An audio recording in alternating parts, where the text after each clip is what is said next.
lovely. Have you ever heard of Marie Antoinette? Have you ever seen a painting of her? If you have, the chances are you have come across the work of Élisabeth Louise Vigée Le Brun. She was the first female painter to the king. She was able to make her own income off of her immense talent, and she was a savvy businesswoman. I cannot wait to share everything that I've learned about her with you while I draw a portrait of her. Let's get started, shall we?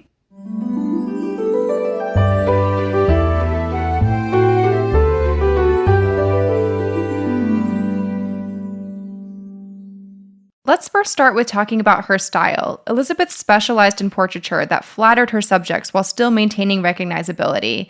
She used lovely soft lighting that helped soften features. She would make subtle adjustments to features to idolize them for the time's beauty standards, so a large forehead, that perfect bow tie mouth, a supple figure, a rosy complexion to hint at youth or vitality. Oil portraits were the way to document your image before the invention of photography. This is how you preserved your legacy, and it could be shared as a piece of propaganda as well. You want to look good. You really want a flattering likeness. Élisabeth actually detested the powdered hair and the opulent, flamboyant fashions of the time, and she opted for scarves and simple draping that sort of harkened to the beautiful drawings of Raphael and Domenichino. And this wasn't being done at all during Rococo art, which was very elaborate and ornamental. She's ahead of her time, and she's kind of dipping into the neoclassical vibes, which draws inspiration from antiquity, so think Greek art and draping. She's kind of creating this hybrid between Rococo and neoclassicism. You can see this in her self-portrait in a straw hat, which is the portrait that I'm drawing right now.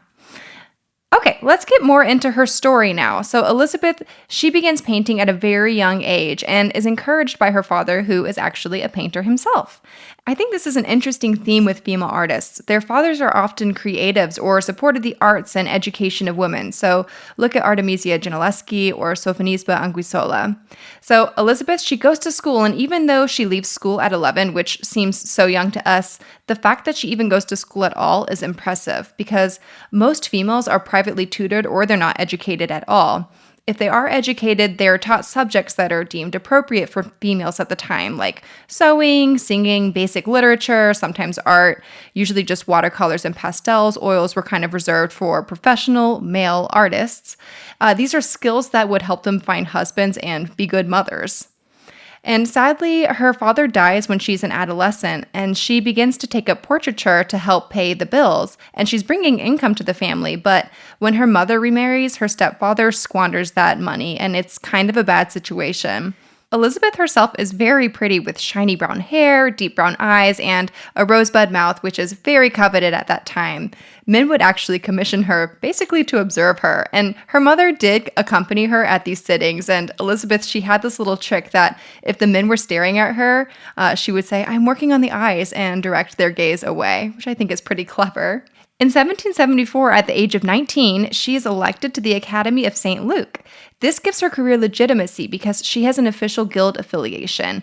She also meets the local art dealer, Jean-Baptiste Pierre Le Brun, and they marry in 1776. This marriage is strategic. It helps her escape the bad situation with her stepfather. Her husband, he has an art collection that she can learn from.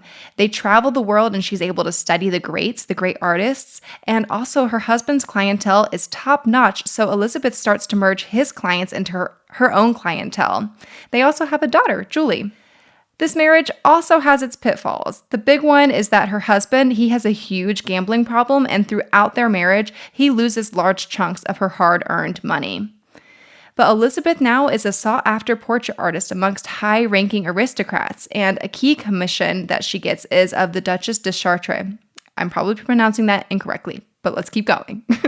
She low-key stalks her and actually strategically walks in the garden of Palais Royal so that they'll bump into each other. And she lands a portrait of the Duchess, and it's awesome. And now all the Duchess's friends want portraits, so it's all about connections. This helps her land the big gig in 1778. She is summoned to paint her first portrait of the young Queen Marie Antoinette. And Marie actually chose Élisabeth to draw her amongst all the other options that she could have chosen. There could have been a lot of men court painters, but she chose Élisabeth. Marie had been drawn in unflattering likenesses, and she wants the magical touch of Madame Le Brun. Both women are also, they're the same age, which kind of made for a more comfortable experience. And Le Brun was awesome at making her sitters feel comfortable. She would flatter them with words, and she wouldn't make them sit for too long because she knew that they would get tired. And if their pose wasn't good, the portrait wouldn't be good. And apparently something that's super sweet is that Marie and Elizabeth would sing together during portrait sessions, so they kind of had a friendship. This portrait is a huge success. It's the portrait of Marie Antoinette in court dress. It's 1778. It was a huge success, and Elizabeth is actually made the official court painter. This is a huge honor, and she's the first woman to attain the rank of painter to the king. It's a pretty big deal. Marie vies for Elizabeth to be accepted to the Royal Academy of Painting and Sculpture, which is the big academy that every artist wants to be a part of. You get to exhibit your work, and you achieve fame this way. Elizabeth is accepted in 1783, and the academy hardly ever accepted women, and her husband's profession as an art dealer had also initially barred her. But now she's a member. It's pretty awesome. Things are going great for her. Although she wants to create more historical pieces. During this time, historical, mythological, religious, and allegorical subjects are considered superior to all other types of paintings like portrait, genre, landscape, and still life. She submits an allegorical painting called Peace Bringing Back Abundance as a part of her public debut with the Royal Academy and is criticized for it. It's not for lack of skill. The painting is amazing, but more so for overstepping her boundaries as a female. And with notoriety comes the haters, and rumors start that she must have an assistant, probably male. A woman can't possibly be this good. She is constantly having to toe the line between being an artist/businesswoman and lady/mother. This is actually perfectly represented in this self-portrait of herself and her daughter, where she says, "I can do both, and I can do them both with excellence. I can hold my daughter lovingly and create a stunning portrait of us in that pose." She's commissioned yet again by Marie Antoinette to create a piece that will hopefully help Marie's standing with the people, who are starting to resent their queen's exorbitant spending habits. Right now, motherhood is actually trending. Previously, motherhood was thought of something for poor people. For example, breastfeeding was considered low class and wet nurses were hired for that job.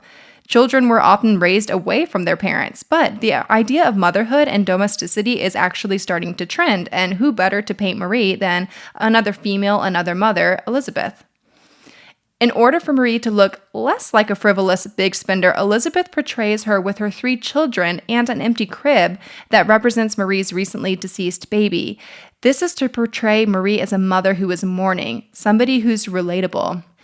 It's a successful painting, but the damage is already done with Marie's reputation, and the revolution is building. Marie's days are numbered. Elizabeth leaves France. It's dangerous for her there because she's a favorite of the queen's. Her career actually continues to prosper. Her clientele expands to other countries, and she paints more aristocrats, singers, and writers, famous people. And because she has gone from France for about 12 years, her property is now forfeit, as is her French citizenship. Her husband, he is still in France, and since he's associated with her in this, he actually divorces her so that he can continue living in their home. Her membership in the Academy is also revoked because women are no longer welcome in that organization. She eventually regains her citizenship in 1802, but France is changed and, frankly, depressing. So she takes to the road again, hops between Italy, Austria, Germany, Switzerland, Russia, and England. Along the way, she's had a difficult relationship with her daughter, who married very young. Elizabeth had had a very bad personal experience with this and didn't want the same for her daughter. And even though the couple later separated, the daughter and her daughter's husband separated, the mother and daughter would feud about money and friends, and tragically, her daughter dies in 1819. Elizabeth had also lost her ex-husband and brother in the early 1800s. But she continues to paint, she continues to have success, she continues to have an art studio and be an awesome businesswoman. And she starts to write a personal memoir around 1825 called Souvenirs. She continues to paint, and she painted up until the end of her life. Élisabeth Vigée Le Brun was a businesswoman. She ran her studio excellently. She experienced financial independence in a time where that was truly rare for a woman. To top it off, she was immensely talented and had a signature style that stayed in vogue throughout her entire career. I hope you enjoyed learning about Elizabeth as much as I did. She was a truly fascinating woman. If you liked this video, please like it and please subscribe to my channel. This really helps me to make more videos for you. If you want to shop my art, you can do so on Etsy, and you can follow my art journey on Instagram. Stay sparkly!